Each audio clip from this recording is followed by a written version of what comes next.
dasar-dasar optik. Kalau kemarin kita telah membahas bagaimana gelombang elektromagnetik itu dibentuk dari beberapa persamaan Maxwell dan bagaimana penjalarannya gelombang elektromagnetik itu beserta besaran-besaran apa saja yang terdapat pada gelombang elektromagnetik itu. Sekarang adalah kita akan mempelajari dasar-dasar optik di mana gelombang elektromagnetik ketika mengenai di sebuah bidang batas dia akan mengalami beberapa perilaku. Salah satunya adalah refleksi dan transmisi. Refleksi di sini adalah pemantulan, transmisi adalah sebagian diteruskan. Nah, materi pada hari ini adalah pertama pendahuluan, hukum refleksi dan transmisi, prinsip Fermat, persamaan Fresnel, dan sudut kritis. Pada bab sebelumnya kita telah mempelajari kajian gelombang elektromagnetik dengan menggunakan persamaan Maxwell. Di bab ini kita akan mempelajari sifat atau tingkah cahaya ketika melewati benda yang berbeda, indeks biasnya. Kita akan mempelajari bagaimana cahaya akan mengalami pemantulan atau refleksi dan transmisi atau diteruskan pada sebuah bidang batas kedua media yang memiliki indeks bias berbeda dengan menggunakan beberapa persamaan dan hukum yang berlaku. Jadi mohon disiapkan catatan dan pulpennya karena nanti akan ada beberapa persamaan penting dan hukum penting beserta contoh soal yang harus kalian kerjakan. Yang pertama, kita masuk hukum refleksi dan transmisi. Nah, refleksi artinya dipantulkan, transmisi artinya diteruskan. Langsung saja kita lihat gambar A sama gambar B. Berdasarkan gambar di atas, A adalah gelombang bidang mengalami pemantulan dan transmisi. Jadi ini adalah gelombang bidang. Nah, makanya gambarnya itu berupa penampang begini. Ini sebenarnya mewakili sebuah luasan. Luasan yang dalam satu luasan ini mengandung nilai E dan B. Kalau kita kaitkan dengan persamaan Maxwell yang kita pelajari sebelumnya. Nah, di sini ada 3 hal baru atau besaran. Yang pertama, indeks bias. Ini ada konstan. Indeks bias ini boleh dikatakan konstanta karena di sini tanpa satuan indeks bias. Nilai indeks bias nanti sudah diketahui di soal. Untuk I itu berasal dari bahasa Inggris incident. Ini artinya inputan atau gelombang yang masuk. Sedangkan theta ini sudut pada gelombang bidang yang masuk itu sebesar ini. Nah, di sini ada NT, adalah indeks bias untuk transmisi ya, transmisi. Jadi kalau ini masuk di sini indeks biasnya NI, kalau transmisi indeks biasnya NT. Nah, kalau NR nanti bisa jadi NR karena arahnya ke sini indeks biasnya sama dengan NI, maka NR bisa dikatakan sama dengan NI. Nah, tetapi yang penting di sini adalah sudut theta I sama theta R. Kalau mengikuti hukum dasar refleksi atau hukum Snellius ini nanti akan berbentuk seperti ini. Theta I sama dengan theta R. Itu berdasarkan hukum Snellius. Jadi hukum refleksi dan transmisi yang kita pelajari pertama ini membahas tentang hukum Snellius. Selanjutnya adalah B, sinar yang mengalami pemantulan transmisi. Nah, ini sinar, makanya dibuat garis lurus ini sinar. Kalau tadi gelombang bidang, kalau ini sinar. Nah, ketika sinar, ini biasanya sudah kita pelajari di SMA. Ini bidang batas atau interface biasanya kalau dalam buku-buku bahasa Inggris interface. Pada interface ini di sini ada titik, di sini juga sama ada titik. Ini namanya titik pantul. Titik pantul juga dikatakan juga titik refleksi karena dia di titik ini menyebabkan dua keadaan, refleksi sama titik transmisi. Jadi pantulnya itu refleksi, transmisi itu diteruskan. Nah, di sini juga sama, NI itu masukan, NT itu transmisi, theta R itu adalah pemantulan. Makanya di sini NR tidak ada karena NR dianggap sama dengan NI. Karena sama-sama dianggap aja di udara, yang ini di gelas atau di air misalnya. Nah, yang paling penting di sini di hukum Snellius itu dikatakan NI sama dengan NR. Makanya NI sama dengan NR ini selalu dibuktikan seperti ini. Dan ini garis normal yang selalu tegak lurus dengan bidang batas. Ayo kita lihat. N itu simbol dari indeks bias, theta sudut datang, theta R sudut pantul, theta T sudut transmisi atau sudut yang ketika sinar diteruskan. Nah, hukum dasar pemantulan dan transmisi yang merupakan hukum sinulus berbunyi tiga hal ini. Yang pertama, sinar datang atau I tadi, garis normal, garis yang lurus di tengah, dan garis pantul terletak pada satu bidang datar. Sudut datang selalu sama dengan sudut pantul. Arah sinar transmisi sesuai hukum sinulus itu seperti ini. Nah ini, ulang lagi, ini dalam satu bidang. Jadi sinar datang, sinar pantul berada pada dan transmisi pada satu bidang. Titik ini bidang interface namanya. Sedang titiknya ini titik pantul, titik transmisinya pada satu titik bidang. Jadi yang penting titiknya ini berada pada satu bidang interface. Maksud dari pernyataan yang pertama, terletak pada satu bidang datar. Nah, sedangkan garis normal itu yang ini garis normal. Ini garis normal. Kalau untuk menggambar garis normal itu selalu tegak lurus dengan interface.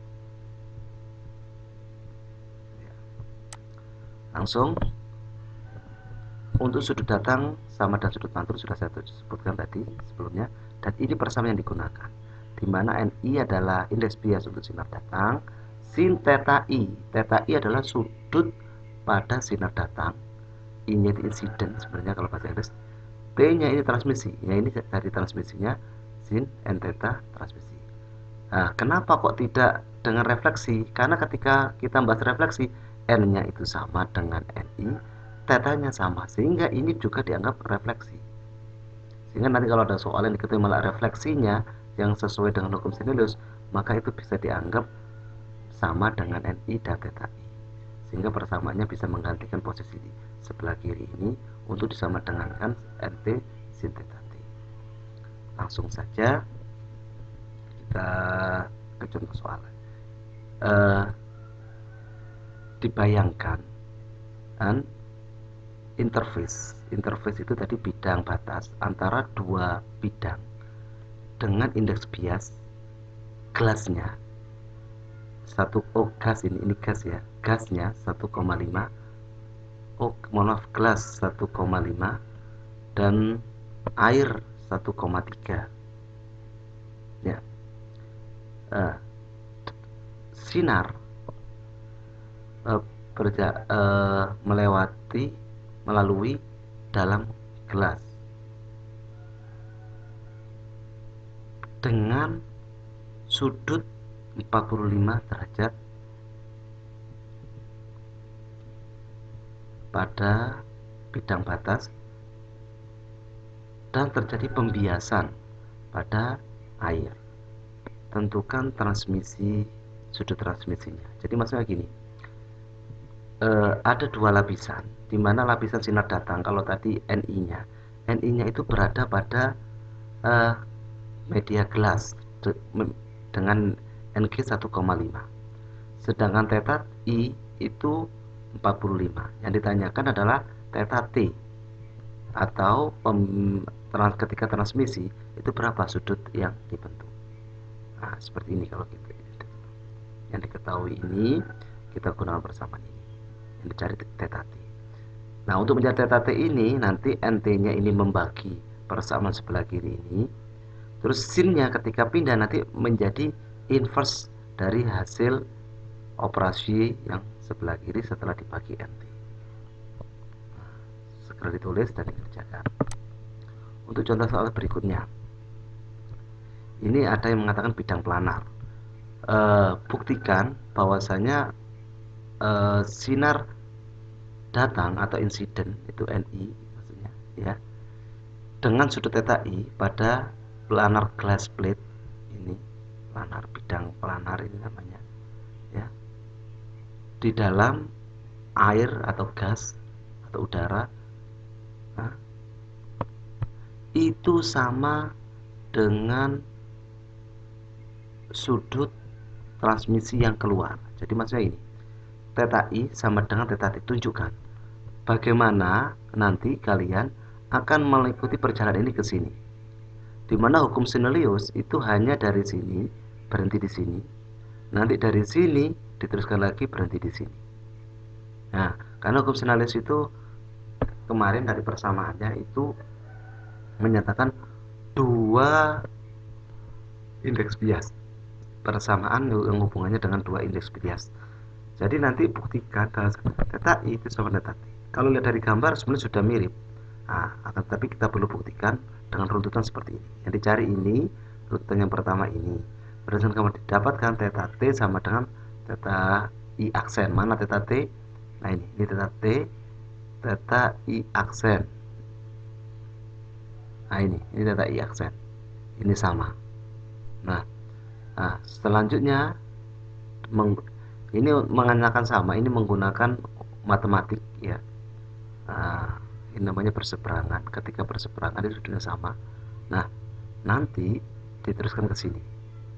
Kira-kira dari sini ke sini, dari gas ke gelas ya, maaf gelas ke ini menggunakan Snellius lagi. Ini hukum Snellius nih. Sinus ini sama ini. Coba nanti ditemukan, boleh pakai pengandaian nilai. Jadi theta I nya digunakan nilai, theta I nya digunakan nilai berapa, nanti ini dapatkan nilai berapa, terus ini sama, nanti dari sini nanti ini dapatkan nilai berapa. Di sini sudah ada NA juga, ini NA juga. Apakah benar theta I sama dengan theta T? Sekarang kita lanjutkan untuk yang B ya.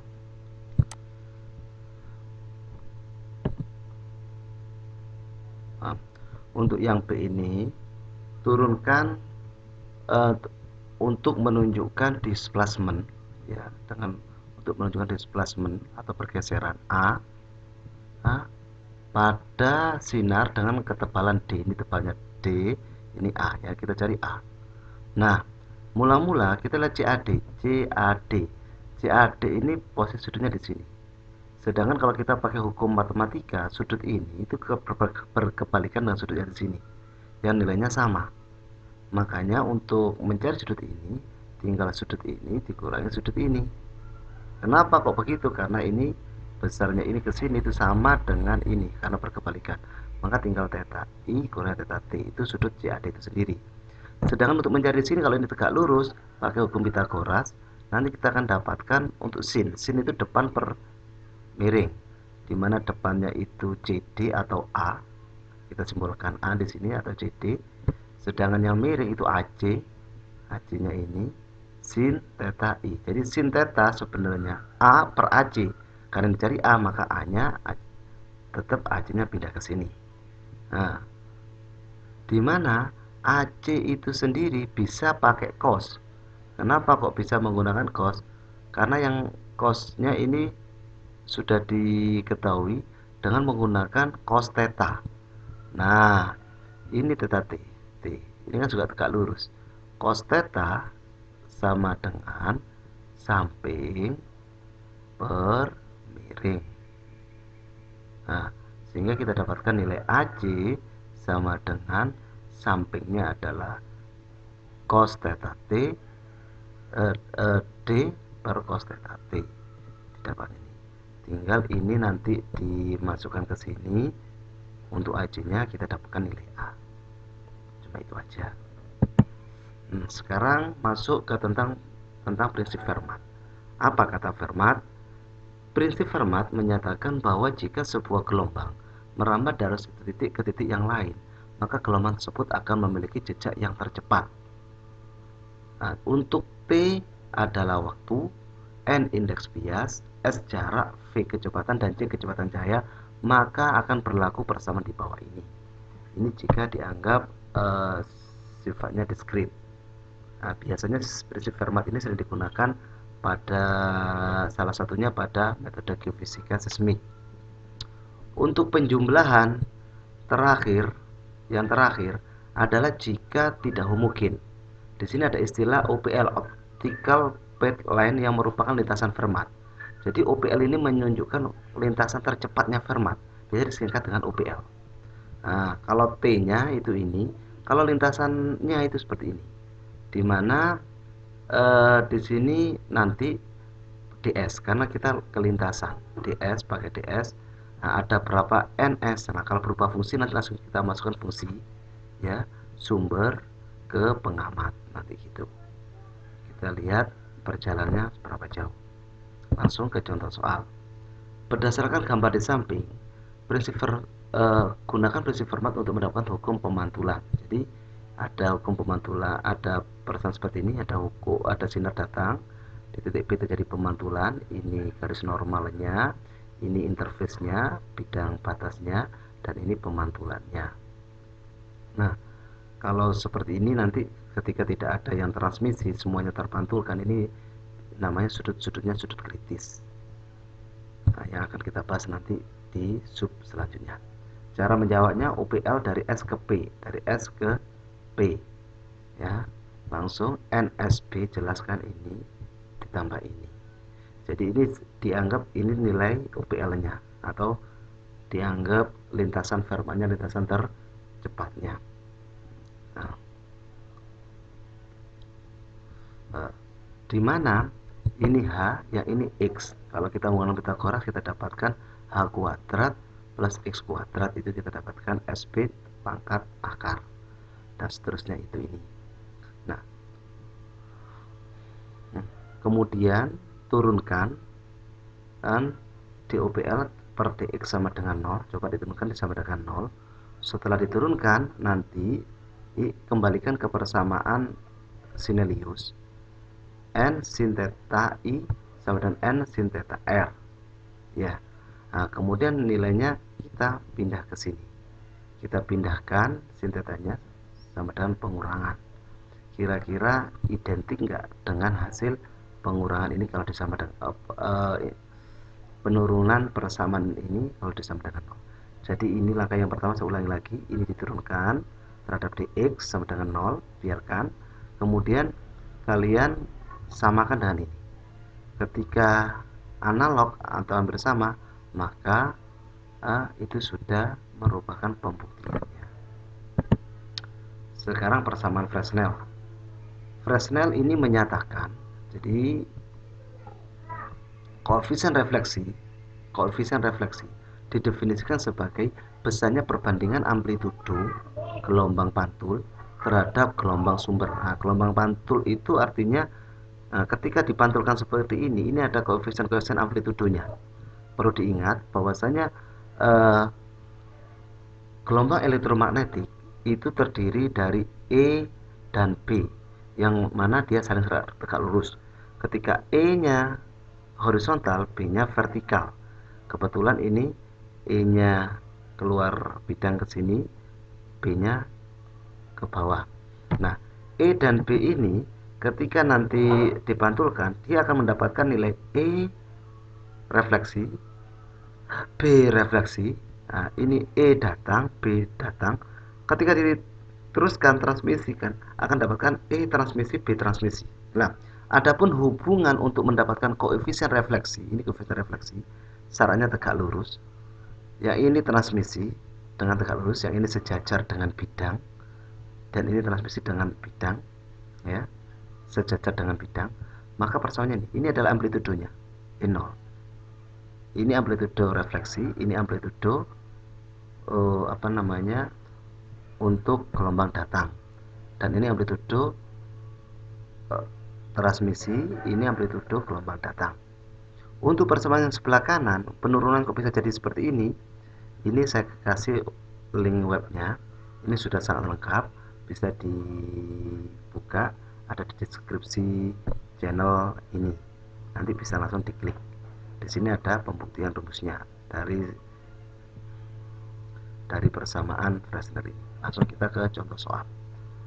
Contoh soal yang pertama, tunjukkan amplitudo refleksi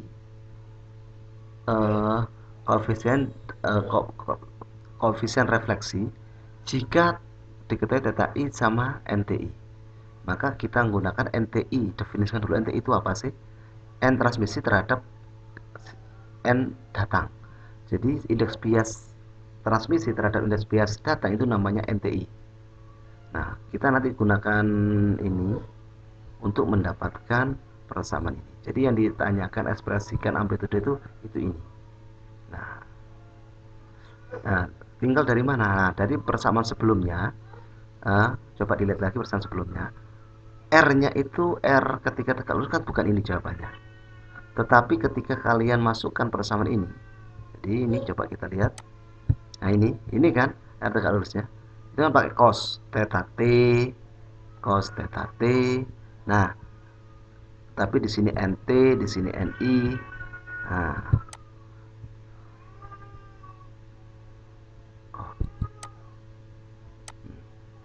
kalau kita kembalikan ke sini kita dapatkan ini. Nah, ini. Jadi nanti coba cos theta T-nya dimasukkan ini, apakah benar mendapatkan ini? Ini hasil akhirnya.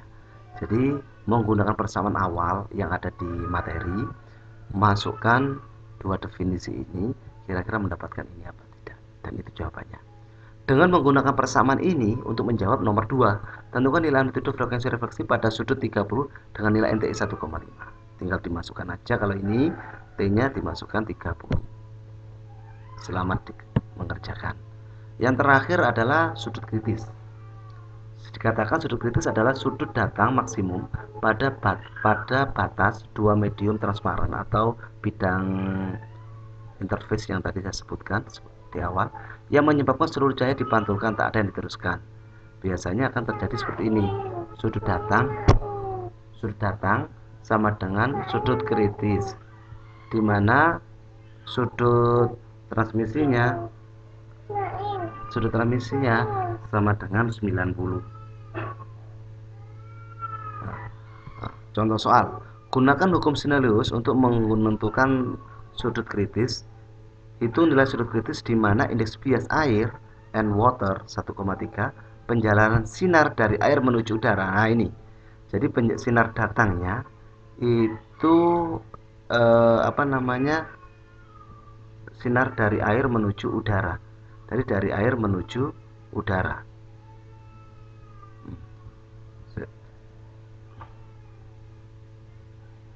Sinar dari air menuju udara. Kalau ini berarti sinar datang dari air dan menuju ke udara. Jadi dibalik, transmisinya di udara. Nah, gunakan persamaan ini dulu yang pertama. Kemudian nanti sin theta I-nya pakai NTI. NTI T per I. Nah, sehingga karena T-nya itu tadi transmisinya itu di udara, ingat indeks bias udara itu 1. Indeks bias udara itu 1. Kalau indeks bias air itu adalah 1,33, di mana NW air ini menjadi NI di sini karena datangnya dari air menuju udara. Jadi NTI di sini adalah 1 dibandingkan 1/33. Ini nih, N air per N water. A di sini berasal ini ANN udara, pakai angka 1, N water-nya pakai angka 1,33. Makanya NTI-nya kurang dari 1. A di sini sebenarnya kalau bahasa Inggris air itu artinya udara. Tapi perlu diingat di soal yang ini saya memang agak membingungkan. Kenapa? Karena di sini saya pakai bahasa Indonesia, tapi simbolnya tetap saya pakai bahasa Inggris. Ya, pada saat kritis NT-nya sekian, data I-nya sama dengan ini beberapa syarat, sehingga tinggal dimasukkan saja. Untuk sin theta C-nya sama dengan ini. Karena sin theta T kan 90, sin 90 itu 1, sehingga tetap ini. Nah, di mana NTI itu 1/1,33. Ini diinverskan, maka theta C didapatkan. Tinggal menggunakan kalkulator. Nah, tolong tugas dikerjakan contoh soalnya sesuai cara yang telah kami sediakan. Terima kasih. Untuk jawaban bisa dikumpulkan melalui email. Assalamualaikum warahmatullahi wabarakatuh.